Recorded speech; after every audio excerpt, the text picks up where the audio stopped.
अस्सलाम वालेकुम 10th class नए चैप्टर के साथ चैप्टर नंबर 15 इनहेरिटेंस और लेक्चर नंबर 11 में मैं ज़ीशान हनीफ अब सारे बच्चों को फ्यूचर विजन के प्लेटफॉर्म से ऑनलाइन क्लासेस में वेलकम करता हूँ। अच्छा, उम्मीद है कि बच्चों आप इससे जो पीछे वाला चैप्टर है वो उसके ऊपर अबूर हासिल कर चुके हैं, अच्छे तरीके से उसको आप समझ चुके हैं। उसका टेस्ट भी इंशाल्लाह मैंने आपसे कहा था कि आने वाले 3-4 दिनों में आपका उसका टेस्ट भी होगा। आज हम जो चैप्टर पढ़ने जा रहे हैं दैट इज़ इनहेरिटेंस, वरासत। ये वर्ड आप लोगों ने ज़िंदगी में सुना हुआ है। वरासत वर्ड आप लोगों ने ज़िंदगी में सुना हुआ है कि एक आदमी है, इन्ना लिल्लाहि व इन्ना इलैहि राजिऊन, हर एक आदमी ने मरना है। एक आदमी है, फौत हो गया है और उसकी डेथ के बाद उसने अपनी कुछ प्रॉपर्टी छोड़ी है। हम उसको बोलते हैं कि ये उसकी वरासत है, जो वो अपनी बाकियात छोड़ के चला गया है। उर्दू में उसको वरासत बोलते हैं, लेगेसी भी बोलते हैं। लेकिन बच्चों ये जो वर्ड वरासत है, इनहेरिटेंस, हम जो पढ़ने जा रहे हैं, हम रुपए पैसे की बात नहीं करेंगे इसमें। हम इसमें ये नहीं डिस्कस करेंगे कि फ़लाँ आदमी है, उसका नाम अकरम था, उसकी डेथ होगी, उसके मरने के बाद वो 2,50,000 रुपये छोड़ के गया, 20,000 रुपये उसका कर्जा था वो उतार दिया, 25,000 कफन दफन पे लग गए। बताएं बीवी को कितना हिस्सा मिलेगा, बेटे को कितना मिलेगा, बेटी को कितना मिलेगा। ऐसा वैसा हमने इस चैप्टर में कुछ भी डिस्कस नहीं करना। हम इसके अंदर बायोलॉजिकल पॉइंट ऑफ व्यू से बातें करेंगे। आप लोगों ने देखा है कि बच्चे अपने वालिदैन जैसे होते हैं, बच्चे अपने वालिदैन जैसे होते हैं। पैदाइश के फौरी बाद ही हम कह देते हैं कि ओहो ये बच्चा तो अपने नाना पे गया है। ऐसा जुमला सुनने में आता है। बच्चे की बर्थ के बाद हमारे यहाँ ख़वातीन देखती कह देती हैं इसकी आंखें तो अपनी अम्मी जैसी हैं, ओहो कितना प्यारा नाक है इसका, बिल्कुल अपने चचा पे गया है, बिल्कुल अपने पापा पे गया है। क्या मतलब होता है इन सारे जुमलों का? इन सारे जुमलों का बच्चों ये मतलब होता है कि खुसूसियात वालिदैन से बच्चों में आती हैं। हम अपने पेरेंट्स जैसे हैं। हो सकता है कि मेरा ब्लड ग्रुप मेरी वालदा जैसा हो सकता है कि मेरी जो कह रहे कि जो हाइट है वो मेरे फादर जैसी हो सकता है कि मेरा जो कह लें कि आप स्किन कलर है वो फादर जैसा हो, और मेरी जो कह लें कि IQ है या इस तरह की कोई भी मेरी बॉडी की क्वालिटी जो है वो मेरे फादर जैसी हो। एक इंसान जो होता है वो एक मिक्सचर होता है, वो अपनी कुछ खसूसियात जो है अपने फादर से लेता है और कुछ खसूसियात अपने मदर से लेता है। ऐसा कैसे होता है? अब नहीं आप पूछ सकते मुझसे ऐसा कैसे होता है, क्योंकि हमने रिप्रोडक्शन वाले चैप्टर में पढ़ा हुआ है कि एक जो नया इंसान है, एक नया इंसान जो है, एक न्यू यंग वन है, मेल्स के अंदर स्पर्म सेल पैदा होते हैं और जो फीमेल्स होती हैं उनमें एग सेल्स पैदा होते हैं। उन एग और स्पर्म सेल की फर्टिलाइजेशन होती है और उनसे एक अडल्ट, एक न्यू यंग वन बनता है, एक नया जानदार बनता है, न्यू ऑर्गेनिज्म। अब ये जो नया ऑर्गेनिज्म है, जो नया जानदार बना है, इसने कुछ क्वालिटीज़ अपने फादर से ली हैं, क्योंकि उसने अपना जो स्पर्म लिया है फादर से, इसके अंदर भी एक DNA का हिस्सा था जो उसने अपनी फीमेल मदर एग से लिया है, जो अपने उसके अंदर भी DNA था। आधा DNA, हाफ DNA उसने अपने फादर से लिया है और हाफ DNA उसने अपनी मदर से लिया है। और अब उसके अंदर जो कंप्लीट सेट बन गया है, कंप्लीट सेट ऑफ DNA, उनमें से कुछ क्वालिटीज़ जो है वो उसके फादर जैसी होंगी, कुछ क्वालिटीज़ उसकी मदर जैसी होंगी। कौन सी क्वालिटी फादर जैसी होंगी, कौन सी मदर जैसी होंगी, वो हम इस चैप्टर में डिस्कस करेंगे। ठीक है, तो उससे पहले बच्चों आप लोगों ने एक छोटी सी डेफिनेशन याद रखनी है कि इनहेरिटेंस क्या है। It is the passing of characteristics from parents to daughters. वालिदैन से खुसूसियात का बच्चों में आ जाना, नई नस्ल में आ जाना, इसे इनहेरिटेंस कहते हैं। कौन जिम्मेदार है इनहेरिटेंस का? ऐसी कौन सी चीज़ है, ऐसी कौन सी चीज़ है सर जो खुसूसियात को वालिदैन से बच्चों में लेके आती है? और वो चीज़ है इंसान के जीन्स, उसका DNA। इंसान का जो डीएनए है ये क्वालिटीज को फादर से मदर्स के अंदर, फादर से और मदर से न्यू यंग वन में आगे आने वाली नस्ल के अंदर ट्रांसफर करता है। सबसे पहली बात, व्हाट इज इनहेरिटेंस, मैं यहाँ पर डेफिनेशन लिखने लगा हूँ। इनहेरिटेंस क्या है? इट इज द पैसिंग या passage of characteristics, passage of characteristics, खसूसियात का पास करना, passage of characteristics from parents to daughter, parents से डॉटर्स के अंदर, आने वाली नस्ल के अंदर खसूसियात का ट्रांसफर हो जाना इनहेरिटेंस कहलाता है। वो इज रिस्पॉन्सिबल, कौन जिम्मेदार है इनहेरिटेंस का? वो is responsible genes, genes responsible है। जीन्स मतलब क्या है? पार्ट ऑफ डीएनए, डीएनए के टुकड़े जीन्स रिस्पॉन्सिबल होते हैं जो खसूसियात को वालिदैन से बच्चों में ट्रांसफर करते हैं। ये जो प्रोसेस है पासिंग द करेक्टरिस्टिक्स, इसे इनहेरिटेंस बोलते हैं। इनहेरिटेंस का जिम्मेदार जीन्स, जीन्स की स्टडी को कहते हैं जेनेटिक्स। एक और वर्ड है जीन्स, जीन्स की स्टडी को बोल देंगे genetics, study of genes and role of genes in inheritance. मैं यहाँ पर एक और डेफिनेशन लिखने लगा हूँ जेनेटिक्स की, क्या है? स्टडी ऑफ जीन्स, जीन्स की स्टडी एंड देयर रोल, और उनका किरदार इन इनहेरिटेंस, इनहेरिटेंस में, वरासत में। This is called genetics. जो क्वालिटीज को जीन कंट्रोल करता है, जैसा कि इंसान का ब्लड ग्रुप, स्किन कलर, आई कलर, हाइट, ये क्वालिटीज है ना इंसान की।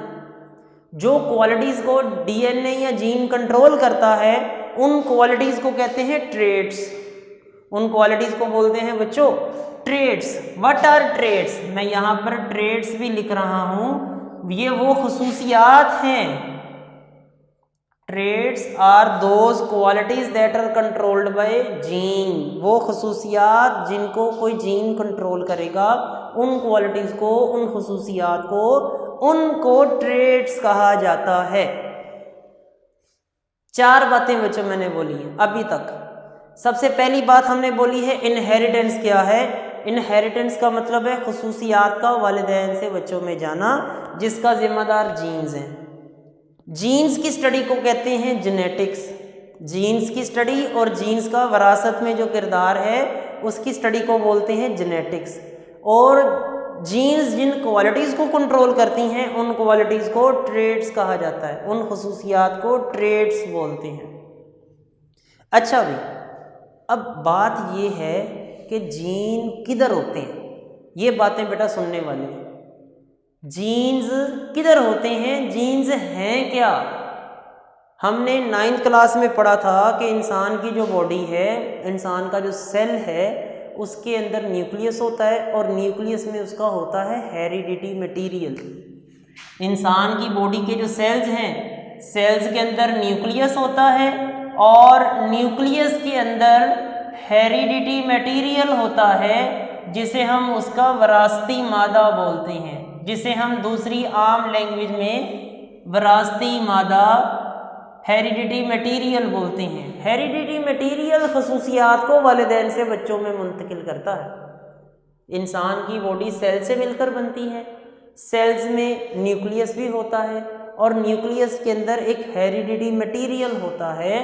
हेरिडिटी मटेरियल 2 चीज़ों से मिलकर बनता है, एक है डीएनए और दूसरा होता है प्रोटीन। इंसान का हेरिडिटी मटेरियल, विरासती मादा, कितनी चीज़ों से मिलकर बनता है बच्चों? 2 चीज़ों से, डीएनए और प्रोटीन। इंसान का डीएनए जो है डबल स्ट्रैंडेड धागा होता है, जैसे कोई सीढ़ी, और प्रोटीन तो सिंपल मैं यहाँ पे रेड कलर से शो कर रहा हूँ। ये प्रोटीन, एक सर्कल मैंने शो किया है, विच मीन प्रोटीन। इंसान का जो हेरिडिटी मटेरियल है वो सिर्फ 2 ही चीज़ों से मिलकर बना है, डीएनए से और प्रोटीन से। डीएनए आर थ्रेड लाइक, धागा नुमा साख्तें होती हैं, ठीक है। डीएनए प्रोटीन के ऊपर लिपटा हुआ होता है, ऐसे जैसे किसी बॉल के ऊपर टेप नहीं लपेटते। बॉयज़ ये जानते हैं कि जब कभी टेप बॉल खेलने जाएं क्रिकेट के, तो खाली बॉल नहीं हम खेलते, हम उस बॉल के ऊपर क्या करते हैं, टेप लपेट देते हैं। तो बच्चों बिल्कुल वैसे ही जो है इंसान का डीएनए जो है वो उसकी जो प्रोटीन है उसके ऊपर लिपटा हुआ होता है, यहाँ पे यूं करके। ये इंसान का प्रोटीन का एक मॉलिक्यूल है और इस प्रोटीन के मॉलिक्यूल के ऊपर इंसान का डीएनए ऐसे लिपटा हुआ होता है, यूं करके बच्चों, ऐसे। DNA is wrapped around the protein, DNA protein के ऊपर रैप हुआ है ऐसे। ये एक और प्रोटीन का मॉलिक्यूल है, ये एक और प्रोटीन का मॉलिक्यूल है। तो डीएनए जो है इन प्रोटीन्स के ऊपर इस तरह से क्या है, रैप हुआ पड़ा है ऐसे करके, यूं। डीएनए प्रोटीन के ऊपर लिपटा हुआ होता है और ग्रेनुलर स्ट्रक्चर बनाता है। इस ग्रेनुलर स्ट्रक्चर को कहते हैं न्यूक्लियोसोम, न्यूक्लियोसोम। फिर से सुनो बच्चों, ये एक शॉर्ट क्वेश्चन है, व्हाट इज न्यूक्लियोसोम। हमारा जो हेरिडिटी मटेरियल है ये दो चीज़ों से मिलकर बना है, डीएनए और प्रोटीन से। डीएनए प्रोटीन के ऊपर लिपटा हुआ होता है और गोल स्ट्रक्चर, दानेदार साख्तें बनाता है, ग्रेनुलर स्ट्रक्चर बनाता है। इन दानेदार साख्तों को न्यूक्लियोसोम कहते हैं। न्यूक्लियोसोम आपस में जुड़ते हैं तो ऐसा लगता है जैसे कोई तस्बीह के दाने हों, बीड्स ऑफ स्ट्रिंग। ऐसा लगता है जैसे तस्बीह के दाने पड़े हों। यह है आपका बच्चों पहला सवाल, व्हाट इज न्यूक्लियोसोम। न्यूक्लियोसोम किसे कहते हैं। इंसान का जितना भी डीएनए है, इंसान का जितना भी हेरिडिटी मटेरियल है, इसकी दो शक्लें हैं, दो चीज़ों से मिलके बना है, वो भी आपको पता लग गया, डीएनए और प्रोटीन। इंसान का जितना भी हेरिडिटी मटेरियल है, अगर तो इंसान की बॉडी के अंदर ओपन फॉर्म में पड़ा है, थ्रेड्स की सूरत में पड़ा है, अगर तो खुली हालत में पड़ा है, थ्रेड लाइक है, तो इसे बोलते हैं क्रोमाटन। लेकिन हम ये भी जानते हैं कि जब सेल डिवाइड होता है तो इंसान का सारा जो क्रोमाटन है कंडेंस्ड फॉर्म में आ जाता है। उस कंडेंस्ड फॉर्म को बोलते हैं क्रोमोसोम। ये बच्चों आज का लेक्चर ना इंट्रोडक्टरी लेक्चर है, बड़ा इंपॉर्टेंट है, सारे बच्चे ध्यान से अपनी तवज्जो बना के रखो। इंसान का हेरिडिटी मटेरियल अगर तो थ्रेड लाइक फॉर्म में पड़ा हो, धागा नुमा साख्तों में पड़ा हो, इसे हम बोल देंगे क्रोमाटन। और अगर इंसानी डीएनए, इंसान का जो क्रोमाटन, इंसान का जो हेरिडिटी मटेरियल है कंडेंस्ड फॉर्म में पड़ा होगा, सुकड़ी हुई हालत में पड़ा होगा, तो उसको हम बोल देंगे क्रोमोसोम। और इंसान के एक सेल के अंदर कितने क्रोमोसोम होते हैं, 46। इंसान की बॉडी में एक सेल में कितने क्रोमोसोम्स होते हैं, 46, 46 क्रोमोसोम होते हैं। आप इंसान की बॉडी का जौन सा मर्जी सेल निकाल लें, स्किन का सेल ले लें, चाहे कोई ब्लड सेल ले लें, चाहे कोई हार्ट का सेल ले लें, कोई मसल का सेल ले लें, कोई भी सेल ले लें, इंसान की बॉडी के अंदर 46 क्रोमोसोम होते हैं ईच सेल। हर सेल के अंदर 46 क्रोमोसोम होते हैं और वो जो 46 क्रोमोसोम्स होते हैं they are found in the form of pairs, जोड़ियों की सूरत में होते हैं। इसके लिए अक्सर बच्चों को मैं ना फिंगर्स वाली एग्जांपल देता होता हूँ, आप सारे बच्चों को भी देते हैं। इंसान के अंदर बेटा 46 क्रोमोसोम है ना, 46 क्रोमोसोम। जैसे मेरे दोनों हाथों में कितनी उंगलियां हैं, 1 2 3 4 5 और 5 10 उंगलियां ना मेरे हाथों में। ये कितनी उंगली है, एक। इसके जैसी एक हूबहू उंगली और भी तो है, ये देखो दोनों क्या हैं, सेम है। ये एक उंगली है अंगूठा, इसके जैसा एक और है, पैर बन गया ना, इसका भी पैर बन गया। इसी तरह इंसान की बॉडी में जिस तरह आप लोगों को 9th क्लास में समझाया गया था कि 46 क्रोमोसोम में से तो पेयर्स की सूरत में होते हैं। जैसे ही मेरे दोनों हाथों में अगर 10 फिंगर्स हैं, 10 उंगलियां हैं, तो पेयर्स इनके 5 ही बनते हैं। इन पेयर्स को होमोलोगस क्रोमोसोम कहा जाता है। ये कॉन्सेप्ट बच्चों आप लोगों ने 9th क्लास में भी पढ़ा था। These are the 5 fingers, these are also 5 finger. एक उंगली जैसी एक और उंगली है, एक अंगूठे जैसा एक और अंगूठा है, छोटी उंगली जैसी एक और उंगली है। तो टोटल अगर ये 10 उंगलियां हैं तो पेयर्स कितने बनेंगे? पेयर कितने बनेंगे बच्चों? 5। हमारे सेल में 46 क्रोमोसोम्स हैं तो पेयर्स कितने बनेंगे? 23 पेयर्स बनेंगे। इन 23 पेयर्स को कहा जाता है होमोलोगस क्रोमोसोम। ये आपका अगला सवाल बन सकता है। What are homologous chromosomes? Those chromosomes that are structurally alike, जिनकी शक्ल सूरत एक जैसी होती है। The chromosomes that are structurally alike, these are called homologous chromosome। ये एक अगर क्रोमोसोम है तो इसके जैसा एक हूबहू और क्रोमोसोम इंसान की बॉडी में होगा। अगर ये एक क्रोमोसोम है तो इनसे बिल्कुल मिलता जुलता एक और क्रोमोसोम, ये एक और क्रोमोसोम है तो इसके जैसा एक और क्रोमोसोम। ये देखो बच्चों, ये मैं क्या बना रहा हूँ? ये मैं क्रोमोसोम्स बना रहा हूँ। ये दोनों के दोनों क्रोमोसोम एक जैसे हैं, ये दोनों क्रोमोसोम एक जैसे हैं, ये दोनों क्रोमोसोम एक जैसे हैं। ये टोटल कितने क्रोमोसोम हैं? चलो पता लग जाता है आपको, समझ आई कि नहीं आई। ये टोटल बेटा कितने क्रोमोसोम? 6। 1 2 3 4 5 6, टोटल 6 क्रोमोसोम है।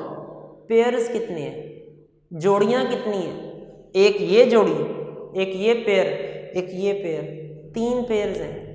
क्रोमोसोम 6 हैं, पेयर्स 3 हैं, तो इन पेयर्स को बोल देंगे होमोलोगस क्रोमोसोम। हमारी बॉडी में जितने भी क्रोमोसोम्स हैं वो पेयर्स की सूरत में हैं। 46 क्रोमोसोम्स हैं तो 23 पेयर्स हैं, इन्हें बोल देंगे ये होमोलोगस क्रोमोसोम्स। ठीक है।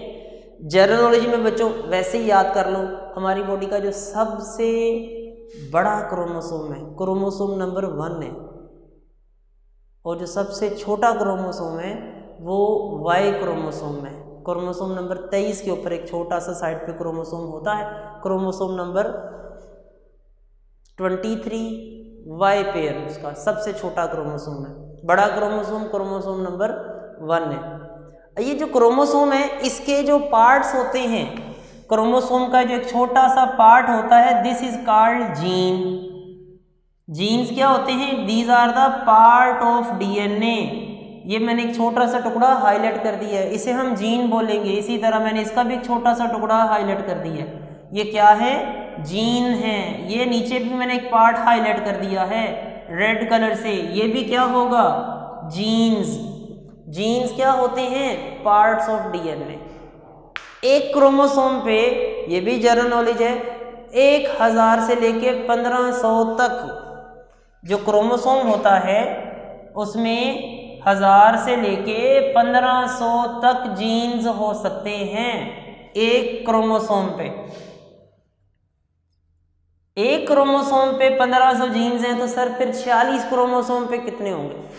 मल्टीप्लाई करके देख ले, कम ज़्यादा हो सकते हैं लेकिन टोटल तकरीबन 30,000 के करीब जीन्स हमारे एक सेल में होते हैं। एक सेल के अंदर 30,000 के करीब जीन्स हो सकते हैं, और जो एक क्रोमोसोम है उस पर 1000 से 1500। ये बच्चों हमारा था इंट्रोडक्टरी लेक्चर, रिवाइज करते हैं। सबसे पहला सवाल, define inheritance. Passing the characteristics from parents to daughter, वालिदैन से बच्चों में खुसूसियात का मुंतकिल होना। रिस्पॉन्सिबल कौन है? जीन। दूसरा सवाल बच्चों, what is genetics? It is the study of genes and their role. Genes और उनका जो रोल है वो जेनेटिक्स है। ट्रेड्स उसका ही पार्ट बन जाएगा। ट्रेड्स क्या होती हैं? ये वो क्वालिटीज़ हैं जिनको जीन्स कंट्रोल करते हैं, ये वो क्वालिटीज़ हैं जिनकी हम स्टडीज करते हैं, उनको बोल देंगे ये traits. Question number 4, question number 4 हमारा, न्यूक्लियोसोम किसे कहते हैं? न्यूक्लियोसोम, जो डीएनए होता है हमारा, वो प्रोटीन जो है उसके ऊपर रैप हुआ होता है, लिपटा हुआ होता है, और गोल दानेदार जो स्ट्रक्चर बनाता है, these are called nucleosome. These are question number 4, question number 4। Question number 5 बच्चों आएगा, व्हाट आर होमोलोगस क्रोमोसोम? ऐसे क्रोमोसोम जिनकी शक्ल सूरत सेम होती है उन्हें होमोलोगस क्रोमोसोम कहते हैं। या वो क्रोमोसोम जो हमारी बॉडी में 46 क्रोमोसोम है तो जो पेयर्स की सूरत में क्रोमोसोम पाए जाते हैं उन्हें भी होमोलोगस क्रोमोसोम कहते हैं। क्वेश्चन नंबर 6 बच्चों, difference between chromatin and chromosome. If the DNA, अगर हमारा जो डीएनए है it is in thread like form, open form में पड़ा हुआ है, दिस इज कॉल्ड क्रोमाटन। और जब सेल नॉन डिवाइडिंग स्टेज में होता है, जब सेल नॉन डिवाइडिंग स्टेज में होता है तो उस वक्त डीएनए थ्रेड्स की सूरत में होता है, उसे हम क्रोमाटिन कहते हैं। और जब सेल डिवाइडिंग स्टेज में आता है, जब सेल डिवाइड कर रहा होता है तो उस वक्त इंसान का जितना भी क्रोमाटिन है वो कंडेंस होके क्रोमोसोम की सूरत इख्तियार कर लेता है। इंसान की बॉडी में 46 क्रोमोसोम है, 23 पेयर्स बनते हैं जिन्हें हम होमोलोगस क्रोमोसोम्स बोलते हैं। जनरल नॉलेज की बातें हैं कि एक इंसान के एक सेल के अंदर 30,000 के करीब जीन्स हो सकते हैं।